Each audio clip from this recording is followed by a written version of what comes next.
In today's video, I'm gonna be showing you the exact way to use two different Instagram accounts on your iPhone. First of all, go to your App Store and search for Instagram and install the official Instagram app from your App Store. Once installed, go ahead and open your Instagram and sign into your first account.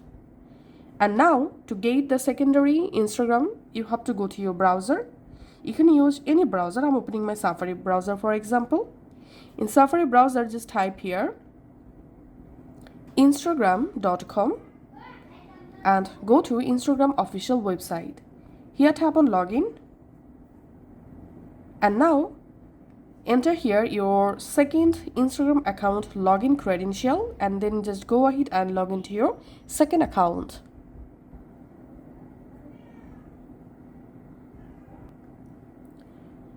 Once you successfully signed in, now we have to add our second Instagram on our iPhone home screen.